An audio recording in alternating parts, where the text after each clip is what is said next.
Naylin, appearing battered, coughs as her watch system notifies her of a 70% spiritual power conversion, an injury level of 1, and a moderately dangerous environment level. The massive monster bares its teeth, snapping at Naylin as she dodges backward, though she still receives scratches on her arms. Holding her bleeding arm, Naylin admits to her carelessness as her watch notifies her of her injury level increasing to level 3 and advises using items due to the environment's escalation to moderate danger level 3. Opening its huge mouth, the monster lunges at Naylin as the watch suggests using items, but she shouts at it to shut up, insisting she's not fragile. As the monster approaches with its mouth wide open, the watch advises Naylin to listen, but she's concerned her spiritual energy isn't sufficient for a certain move. With her eyes ablaze and spiritual energy flowing out of her body, she uses a technique called Chiman. The monster's head gets smashed into the ground, rubble flying everywhere. Naylin says, "Reverse the universe." Her watch announces her spiritual power conversion reaching 100%. She summons an artifact which she uses to launch a powerful attack on the monster. The monster, torn and injured by Naylin's attack, prompts her mockery, questioning if that's all it's capable of. Staring at the dismembered monster, she remarks it was just right, considering it neither too much nor too little, and acknowledges that prolonging the battle would have depleted her spiritual powers. Naylin expresses gratitude to Man for teaching her the incredible technique that doesn't consume spiritual energy, finding it cool. Naylin recalls Man's soul cautioning her about the Chiman technique, emphasizing its connection to seizing the creation of heaven and earth. Smiling at her successful first use of the Chiman technique, Naylin requests her watch's system for a spirit awakening talisman to restore her spiritual power, but encounters an error. The watch malfunctions, shifting to manual mode, frustrating Naylin as she worries about her vulnerability to another lizard monster, unaware that one lurks behind her. It launches a surprise attack on Naylin, its teeth ready to chew her up. However, it only grabs Naylin's clothes. Naylin narrowly avoids injury from the attack but finds herself stripped of her clothes. Naylin briefly considers potential issues with using Chiman twice in a short time but dismisses the thought, feeling lucky. Someone standing far away observes Naylin struggling with the lizard monster. It's the Shaja angel, Sakia, at upper rank demon peak, her wings wide open behind her and a pair of large, sharp horns on her head. Sakia watches Naylin,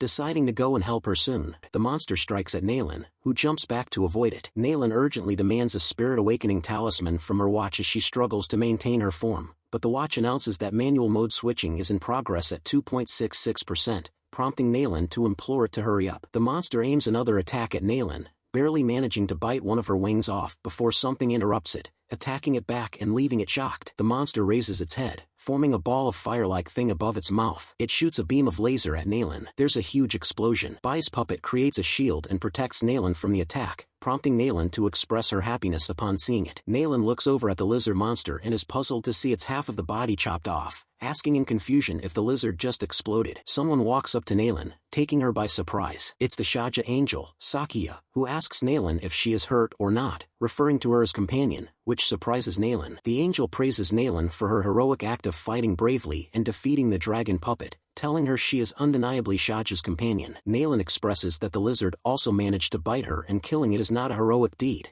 as she asks the angel what being Shaja's companion means. The angel replies to Naylin that anyone who helps Shaja fight against the Geos people are all Shaja's companions, expressing gratitude to Naylin for avenging their family member killed by the monster. She points out to Naylin that their wings are also the same, suggesting their ancestors might be from the same tribe. Naylin chuckles, impressed with her performance, while also questioning the native woman's motives for claiming kinship with her, suspecting an ulterior motive. Naylin tells the angel that she's lost and asks for directions to the nearest city, concealing her true intention to use it as a lead to find Bai. The angel agrees to take Naylin to Shaja City, the Shaja's capital, and Naylin thanks her for her trouble. Introducing herself as Sheikah, the angel asks for Naylin's name, to which Naylin cautiously responds with the pseudonym Great Sage Equal to Heaven, Sun Duo Duo. Arriving at the city, Sheikah tells Naylin that this is New Shaja City and explains that if they go further in, they will reach the central area. Seeing the city's location, Naylin expresses surprise, not expecting the Shaja city to be built in a tunnel. A door opens, and a small girl called Aisha exclaims with happiness at Sheikah's return. Aisha, looking hopeful, asks Sheikah if she found her mom and dad. Sheikah explains to Aisha that her parents are in paradise reciting scriptures for the Lord, handing her a book they asked her to give to her, which Aisha thanks her for. Naylin and the angel walk away, exchanging waves with Aisha, who smiles back. Naylin asks Sheikah if Aisha's parents are dead, to which the angel confirms, adding that the puppeteers behind those dragon puppets are cruel beasts and their sins will never be forgiven. A guard approaches Sheikah, informing her that the dragon puppeteer has woken up, prompting Sheikah to tell him to lead the way. Sheikah invites Nalan to go with her, and Nalan agrees. Inside the room is the dragon puppeteer, gravely injured and tied to a rope, coughing. Sheikah asks the dragon puppeteer about their teams and purpose, but still coughing, the dragon puppeteer mocks them as lowly beasts playing war games, challenging Sheikah's understanding of their actions. Sheikah smacks the dragon puppeteer in response. With a murderous look, Sheikah warns the dragon puppeteer to answer her questions if he wants to live, stating her patience is limited. The dragon puppeteer, a noble Geo's warrior, declares his mission to expel beings like Sheikah, boasting of the imminent arrival of the war god's glory with a grim warning. Despite Sheikah repeatedly punching him, he continues to laugh, asserting that no one will live and they deserve to die. With a splatter of blood, Sheikah lands a killing blow, silencing the dragon puppeteer, and turns to Nalan, apologizing for letting her witness it, to which Nalan responds that it's okay. Sheikah informs Nalan of an upcoming big battle and offers her a place to stay temporarily, which Nalan accepts gratefully, though she worries about the trouble she might be in.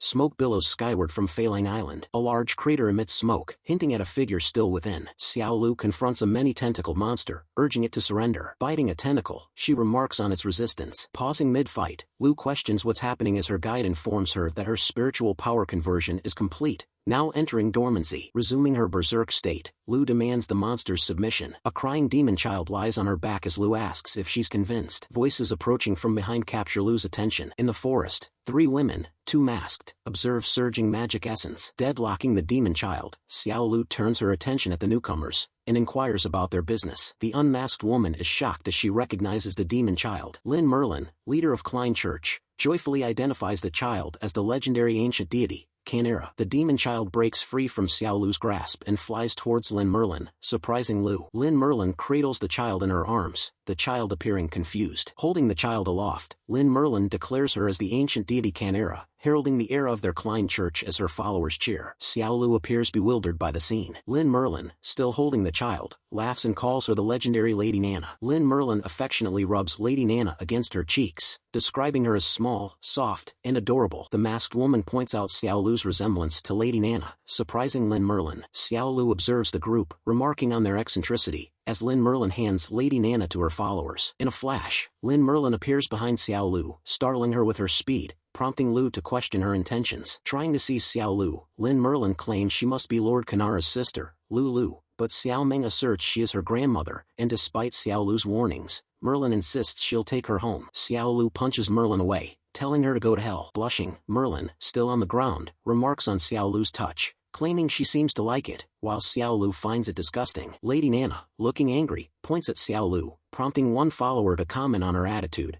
but Merlin insists they must be sisters since they look so alike. Grinning, Xiao Lu realizes what's happening. Lady Nana shouts angrily at Lu, prompting Merlin to misinterpret her, asking if she needs to pee as she doesn't understand the ancient language. Xiao Lu wonders if this is the legendary clique and get a special gift moment, deciding to take advantage of the fact that those women don't understand Nana. Snatching Nana away, Xiao Lu claims Nana is hungry and orders them to prepare food, while Lin Merlin, realizing Xiao Lu understands Nana, suggests they must really be sisters. Choking Nana, Xiao Lu tells her the people can't understand her and urges her to be sensible, prompting Nana to whimper enough. Lin Merlin commands her disciples to quickly return and prepare the divine feast, to which they respond affirmatively. Inside the Klein Church Canera Temple, disciples bustle about, busy with the feast preparations. Xiao Lu expresses disappointment at finding the temple inside a cave. Lin Merlin informs Xiao Lu and Nana that after thousands of years, they have descended and will receive a gift later, expressing hope they will like it, as Xiao Lu remarks that Nana probably wasn't even an octopus egg thousands of years ago. Disciples approach, holding a large object overhead, signifying the arrival of the gift. Xiao Lu is astounded by the sight of the gift. The gift is revealed to be a huge statue of Lord Canera, supported by 3 disciples. Xiao Lu, poking Nana's cheek, questions the statue's relevance to Nana. Lin Merlin insists there's a connection and asks if Xiao Lu can't see it. She points to the statue's chest, then to Nana's, and finally to Xiao Lu's, highlighting their similarities. Angered, Xiao Lu slaps Lin Merlin's breasts and questions if she relies on them to recognize people. With a sinister glare, Xiao Lu's eyes turn evil. Suddenly adopting a caring demeanor, Xiao Lu hugs Nana, confusing her. With her nose bleeding, Lin Merlin smiles and comments that the relationship between Lady Nana and Xiao Lu, whom she refers to as Lord Kuru, is really good. A cook appears, informing Lin Merlin that the divine feast is ready. Merlin expresses delight and says she'll bring Lady Nana immediately. Merlin informs Xiao Lu and Nana that before the meal, they need to perform a ceremony for Lady Nana to initiate the divine feast, prompting Xiao Lu, carrying Nana, to urge them to hurry as she is starving. Lin Merlin points to a chest with teeth and instructs them to go there. A large tongue emerges from the chest, wrapping around Nana and pulling her away from Xiao Lu's arms. Xiao Lu confronts Lin Merlin, demanding Nana's release, but Merlin assures her that the boxy won't harm Lady Nana. The chest releases Nana,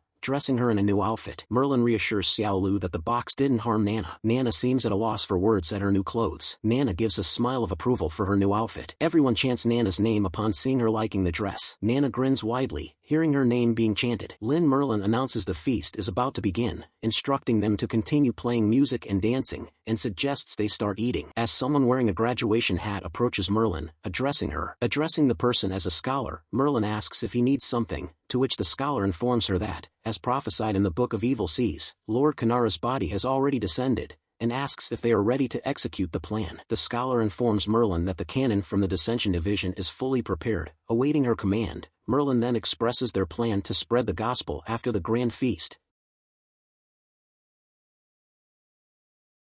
At the border of the Holy Demon Empire lies experiment field number 404. Following a commission, a red rock giant sandworm emerges from the desert sand, massive and menacing. A robot-like magic puppet on the ground aims its arm at the worm, ready to fire. The magic puppet shoots a large laser beam at the worm's head, severing it. The crystal falls down, burning, as the person inside the robot remarks that it's the 13th one. The magic puppet catches the crystal with a rope. The hood of the magic puppet opens, revealing a demon woman who yawns and asks the miss if they have enough magic crystals, having already killed 13 sandworms that day. Identified as Doug, a senior magical pilot from the Imperial Loma Research Institute, she mentions they've been fighting for 5 days without resupplying, expressing concerns despite their magical puppet's endurance, as they're facing issues. Another magic puppet appears beside Doug, and Kate, a senior magical puppet pilot from the same research institute, tells Doug to just listen to the miss, dismissing her concerns. Kate highlights the dwindling resources diverted to airships and magic prison warheads, noting the diminishing plans and reminding Doug that their magical puppet warriors plan will be shelved if they don't produce results soon. The miss, communicating through virtual screens, reassures Doug and Kate that they will soon stand on equal footing, urging Doug to hold on a little longer as she acknowledges the situation. Rococo, the leader of the magical puppet project, insists that confirming the magic crystal's energy conversion efficiency will demonstrate the puppet's combat value, opting to extend the power supply limit test before returning. She adds that by then,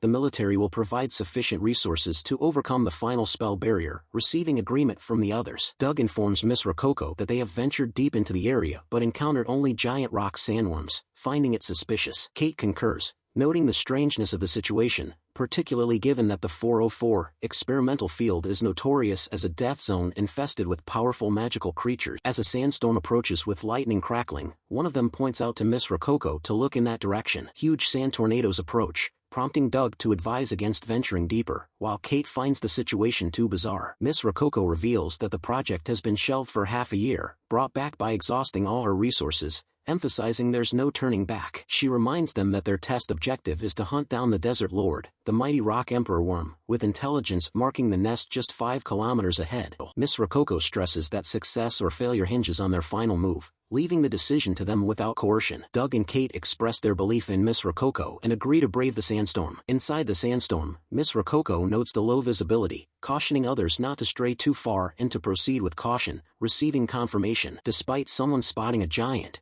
Miss Rococo advises against panicking, dismissing it as a mirage and suggesting they take cover. Perched on Bai's puppet's shoulders, several feet tall now, Ziling shouts, "Hello, hello." With a worried expression, Ziling continues to shout if anyone is there. Ziling's voice grows louder as she calls out, causing sand to enter her mouth. She coughs, clearing the sand from her mouth. Hiccuping, she asks Bai's puppet where he has brought her. Reflecting on her arrival, she recalls being besieged by sand monsters and realizing her inability to use magical powers, saved only by Bai's puppet eliminating the monsters, leaving them trapped in the desert unable to find a way out. Tearfully, she questions if this is truly the demon realm or some kind of hell. Suddenly, a large laser-like beam approaches Ziling, which Bai's puppet blocks with his hand. Kate, launching the attack from inside her magical puppet, notes the giant puppet's resilience to a 120mm magic beam cannon hit, prompting Miss Rococo to urge her to recharge the cannon immediately. Miss Rococo commands Kate to fire another shot as Kate directs her attention to the giant puppet's shoulder. Perched on Bai's puppet's shoulder, Ziling implores the three not to harm her, identifying herself as a law-abiding citizen and appealing for help to escape the cursed place. Shocked, Miss Rococo says that can't be. Another magic beam targets Ziling, but Bai's puppet intercepts it, prompting Ziling to express frustration at the natives' attacks. Miss Rococo identifies Ziling as a white devil and speculates that the giant puppet may be a rebel creation. As a missile-like projectile heads towards Ziling, Bai's puppet intercepts it, prompting Ziling to take cover. A magical puppet charges at Ziling from behind, shouting insults and calling her a lowly scum. Bai's puppet effortlessly stops the attack with one hand and crushes the magical puppet with the other. Bai's puppet single-handedly defeats all three magical puppets controlled by Miss Rococo, Kate, and Doug. Miss Rococo marvels at the power of Bai's puppet, finding it impossible. Speculating that Bai's puppet might be a rebel creation, Miss Rococo questions the sacrifices made by her family for generations, including her father's death, if the enemy is so powerful. Charging up a weapon, Miss Rococo resolves to take down the giant puppet and Ziling, even if it means her own demise. A massive beam of energy fires at Bai's puppet. Bai's puppet successfully intercepts the attack again, leaving Ziling unscathed. Observing Bai's puppet's clothes burnt from the last attack, Ziling acknowledges the native's strength. Ziling and Bai's puppet approach the wreckage of Miss Rococo's magical puppet. Ziling forces open the hood of the magical puppet. Inside, Miss Rococo's body is desiccated, her eye sockets empty, prompting Ziling to remark if that's what demons look like. Ziling flies towards Rococo's corpse, noting her recent demise and the freshness of her soul. Activating her spiritual powers, Ziling urges Rococo to provide useful information and not disappoint her. With a laugh, Ziling remarks on her stroke of good fortune this time. Addressing Rococo as a poor soul, Ziling vows to help fulfill her unfinished ambition, using her spiritual powers on Rococo's corpse. Rococo, revived and full of life, smiles and declares her intent to head to the imperial capital. In his first week chopping firewood, Bai stands before towering piles of chopped logs, feeling at home. But Su Fangwei, the maid chief, warns him he's overworking, saying the wood he's chopped will last a year. Spotting Bai riding a giant stone golem at the material site, Su Fangwei, annoyed, questions his actions, and upon learning he brought it to aid in moving stones, she commands him to return it. During the maid organization's fishing activity, Su Fangwei proudly displays her catch to her maids, while behind her, Bai reels in a wail. At the pet house, Bai engages in a boxing match with one of the large pets, while Su Fangwei shouts frantically behind him, urging him to stop his actions. Bai sets fire to cardboard cutouts, saying it's easier to burn them than clean them, causing Su Fangwei to shout in fury. Su Fangwei yells at Bai to stop. She wakes up with a start and is relieved to know she had been dreaming, muttering about Bai being an annoying brat. Looking annoyed, she complains that Bai has only been there for a week but is already starting to haunt her dreams, bringing calamity upon her. She puts on her maid uniform. Yawning and stretching, Su Fangwei gets ready for her work, hoping it will be a smooth day. Walking out of her room, she heads over to see Bai to find out what he is up to. Bai sneezes, remarking on the recent chill in the air, while a cat lounges on his lap as he reads a newspaper. The newspaper informs Bai of various events taking place in the demon realm. Sipping his tea and reading through the events, Bai remarks that not even the demon realm is peaceful. Su Fangwei makes her way to the lounge, greeted by a maid, on her way to see Bai. The cat, Krisen, suddenly jumps off Bai's lap and runs away, prompting Bai to ask what's wrong. A hand pulls Bai's ear, calling his name. Visibly annoyed, Su Fangwei shouts at Bai for drinking tea and slacking off, prompting Bai to protest that he has already completed his tasks and has come to the lounge to relax, eliciting an exclamation of pain from him. Su Fangwei brushes off his claims of having completed his work, saying that she has to clean up the mess made by him while doing his tasks. Bai tells her that he always exceeds his assigned tasks, and if Su Fangwei can't keep up, it's her problem. Aiming a slap at Bai, Su Fang warns him not to talk back, but Bai blocks her attack and admonishes her for resorting to violence whenever she loses an argument. Looking angry, Su Fangwei asks Bai if he's suggesting that his current tasks are too easy for him. She asks one of her maids to bring a set of the largest size maid uniform. With a puzzled look on his face, Bai inquires what Su Fang is up to. Throwing the maid uniform at Bai, Su Fang declares him a member of the maid corps from that moment, ordering him to call her Vera, though Bai hesitates, finding the uniform's extremity concerning. Bai says he is willing to work with her and asks if he can avoid wearing the uniform. Su Fang informs Bai that it's impossible due to the maid corps' strict dress requirements, reminding him that he'll begin as a trainee maid and can only officially join after passing the trials. She further tells him to consider himself lucky as normally short and white mages like him never get a chance to participate in trials. With a smirk, Bai directs Su Fang's attention to her own stature before criticizing others, alluding to her short horns and the disparaging nickname Little Horns used behind her back, firmly stating his refusal to engage in any maid trials. Clenching her teeth, Su Fang asks Bai how dare he say she has little horns, calling him a brat. She warns him to apologize and change into the maid outfit, but Bai protests, refusing to comply, and throws the uniform away. Su Fang grabs the uniform and punches Bai angrily, telling him that the uniform is important for him and how he can just throw it around. Realizing he has angered Su Fang, Bai chooses not to engage in conflict, opting instead to depart gracefully, avoiding the revelation of his spiritual powers. He turns towards the nearby window, shouting at the cat sitting on it to get away from there, hoping he can pass through. Realizing Bai is trying to escape, Su Fang jumps towards him from behind, saying he can't escape without putting on the uniform. She jumps on Bai, unbalancing him and sending him crashing to the ground. Bai uses a purifying charm on Su Fang, stunning her. With Su Fang ceasing her fuss, Bai observes the tranquility returning, sensing a familiarity in the atmosphere. Helping the stunned Su Fang lay on the ground, he tells her to just sleep peacefully there. As he is about to leave, he realizes Su Fang has already awakened, his hand reaching out to the doorknob. Su Fang, appearing increasingly angered, accuses Bai of challenging her authority by disregarding her instructions and questions his respect for her dignity. Amidst the uproar in the lounge, Bai implores Su Fang to settle down for a proper conversation, while she struggles to enforce the maid uniform on him. At the estate farm, two maids are battling a huge chicken-like creature. As the chicken slams one maid against the wall, she questions their chances of making it to dinner due to the feathered earth dragon's strength,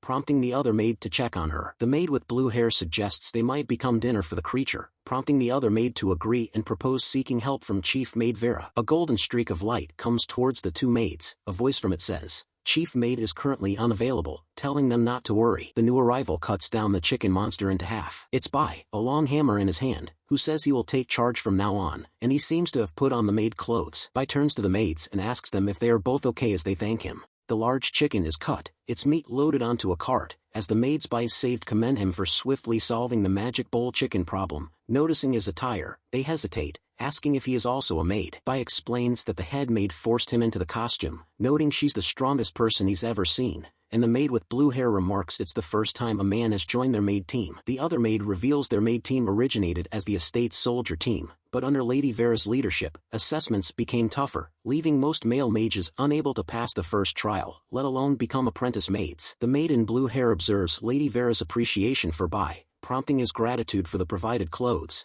as he privately acknowledges the female-dominated nature of the demon realm, explaining Su Fang's remarkable physical abilities. Bai and the maids carrying the meat arrive at Sanrik's house. Inside, Bai wonders why his talisman is useless against Su Fang's physical strength, questioning his own weakening, and commands the system to investigate by opening the attribute panel. Bai and the two maids are on a mission, with the maid in blue hair questioning his lack of armor, to which Bai responds it's too troublesome, prompting her to caution him about the injuries suffered by 3 maids that month. Bai assures them he will manage fine and mentions his expertise in pet care as they enter through a large door. Inside, it's dark, with strange noises emanating from all directions. Massive and sharp teeth belonging to some creature are visible, prompting Bai to inquire about its identity. There, chained to a pole, is a strange demon pet named Sanrik, adorned with a large single horn in place of hair, growling menacingly. Bai reaches for its horn, lifting the demon pet Sanrik off its feet, marveling that it's not a toy outfit, while the two maids, observing Bai's actions, start sweating, urging him to put the pet down due to its hot temper. Sanrik opens his mouth, creating an energy ball, leaving Bai puzzled. A massive explosion occurs. The maids take refuge behind a wall, with one asking if Bai is okay. A small hole appears where Bai was standing moments ago, emitting smoke, while Sanrik stands nearby, spitting flames. A hand emerges from the hole, reaching out to grab Sanrik. Before Sanrik can fire another energy ball, Bai's half-body emerges, grabbing Sanrik's mouth shut, admonishing no spitting allowed, causing an explosion on its face. Sanrik whimpers, his face blackened with smoke from the explosion. Pushing himself out of the hole, Bai remarks that Sanrik won't be able to get up for a while the maids praise his skills, acknowledging they would be in trouble without him. Bai modestly remarks that he simply helped them out, acknowledging the maid team's daily struggles, while a maid mentions the special task force led by Butler Grady, who deal with more daunting tasks, and another maid informs Bai about their mission to explore the dangerous abyss mined from magic crystals, warning of the high mortality rate and frequent disappearances due to the numerous monsters and traps within. Bai recalls David's description of Lady Vera as kind, prompting him to consider that the mine is certainly worth paying attention to. He informs the maids that it's getting late, suggesting they feed the pet and depart, to which they agree. At the laborers' dormitory, two demons carry David through the door and fling him onto the hay on the ground, with Bai sound asleep next to him. One of the men comments on David's weight, likening him to a dead pig's head, while another predicts he won't wake up tomorrow and may collapse if he continues working for a few more days. As the two guys leave, one of them mentions the steward keeps giving David a hard time and not letting him rest, while the other suggests they can only see if David is tough enough to withstand it. Bai wakes up, and David, lying beside him, mentions seeing the young lady just as he was about to leave, adding that soon Bai will be able to enjoy wedding candies. Bai, utilizing his powers, heals David's injuries, praising his courageous act of risking his life in pursuit of crystals for another. Bai reveals that the estate owner sought Sharja, the puppet, and the special magic crystals, whereas he only sought information about the Soul Sect, highlighting the increasing complexity of the situation. Bai orders the system to activate and perform tasks for him, but it only emits a continuous beeping sound, prompting Bai to realize he must handle matters on his own. Pondering deeply, he recognizes that the only high-level figure he can reach out to is the devilish muscle man, contemplating whether he should seek his assistance. In the darkness outside, a maid holds a puppet on strings, realizing Bai, labeled as an Eastern traveler, possesses the ability to use talismans too. At the back mountain, as the maid surveys her surroundings, she wonders how monsters came to inhabit the area, unaware of the towering tree monster looming behind her. The tree monster strikes the maid from behind with its branches, knocking her off her feet. The maid turns around and sees the tree monster rustling towards her. An axe comes flying out of nowhere. The axe passes through the tree, chopping it in half. Someone approaches the maid, calling out to her, as the maid responds with a greeting, saying hello. Carrying firewood, Bai warns the maid about the dangerous area and questions her presence, to which she responds that she has something to discuss, inquiring if Mr. Bai is present. Bai confirms that he is the one the maid is seeking and then asks if Su Fang sent her. Bai expresses doubt about whether the maid could truly be the one Su Fang sent, noting her clumsy demeanor, causing the maid to change her expression to one of appalled surprise. The maid, responsible for the mansion's internal affairs, informs Bai that Lady Versa, who oversees both combat and domestic departments, has an important task for him and requests his cooperation. Bai ponders silently for a moment. Finally sighing, Bai agrees to go with the maid, who responds with a smile, saying really. Bai inquires about their destination and purpose, prompting the maid to direct him to a carriage down the mountain, where she instructs him to blindfold himself. Bai questions the maid about her role as a maid, noting her apparent lack of skills, to which the maid responds with a smile, confirming that she indeed is a maid. She tells Bai they better get going, mentioning that time waits for no one, prompting Bai to walk alongside her. In the forest, a black lady demon sits beneath a monstrous tree with another maid, remarking that it's good the target, referring to Bai, followed the puppeteer, and that phase 1 of the plan was successful. She stresses the target's value and orders the other maid to prepare their comrades, noting that if they succeed, the target will become their strongest asset. The other maid worries that the puppeteer may reveal her to Bai, as she lacks infiltration training, fearing she may have already been exposed, and acknowledges Bai's keen perception. The black demon insists that men like Bai are naive, assuring that they won't expose the puppeteer, as she is the most experienced infiltrator, urging the maid to trust her. In the maid's lounge, Su Fangwei sits with a teacup in hand, looking pleased as she remarks on the peaceful day, noting Bai's absence of trouble or mess. Another maid stretches her arms on the opposite side, agreeing that it's indeed peaceful, while the rest of the maids enjoy themselves, with one even sleeping, prompting Su Fang to spit out her tea in surprise. Su Fang questions why they're idling at her place, reminding them it's only 3 o'clock and inquiring if they have no work. One maid explains that Bai assists with heavy tasks, leaving them idle, while another praises Bai's prowess in easily defeating monsters, sparing them work, with another jokingly suggesting proposing to him if she were older. Growing frustrated, Su Fang questions their duties as female demons and criticizes their reliance on Bai. Su Fang calls out to the sleeping maid, Xiao Feng, to check on Bai, who protests having slept only 2 hours. Threatening a wage deduction, Su Fang persuades Xiao Feng to comply. Xiao Feng reads from a diary, reporting that Bai left with a maid around 10:30 in the morning, heading to the abyssal mine, surprising Su Fang, who questions why she wasn't informed earlier. The other maids express concern about the dangerous abyssal mine,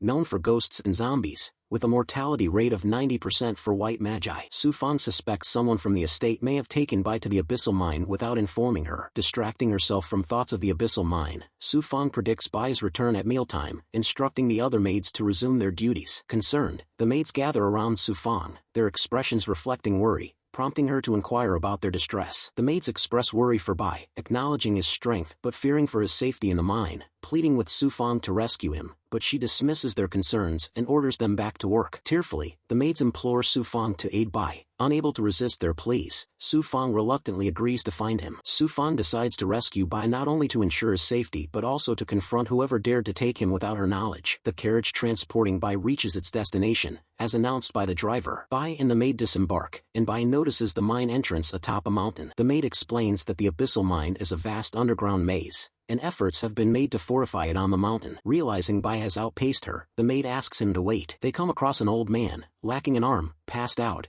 a small flask by his side. Bai calls out to the old man, asking how they can descend into the mines, but the old man remains asleep. Bai shouts, jolting the old man awake, who then notices Bai and the maid, expressing surprise at their presence. The old man insists on bringing his treasure, tucking the flask into his clothing while hiccuping. Standing up, he informs Bai that they need to use the elevator right in front of them. Turning to the maid, he tells her she can return to the estate, and she agrees. The old man warns Bai that the elevator is old and may be shaky, asking if Bai is okay with that, to which Bai agrees. He explains that it takes about 10 minutes to descend to the deeper areas of the mine and warns Bai to be careful of potential minor troubles along the way. Bai responds with a determined look, showing he isn't afraid. The elevator begins its descent. It reaches the midpoint of the abyssal mine. The old man compliments Bai's bravery, noting that most people are scared on their first descent, and estimates they'll arrive in about 2 minutes. Taking a sip from his flask, Bai notices winged creatures approaching and alerts the old man, pointing toward them. The old man identifies the creatures as abyssal birds,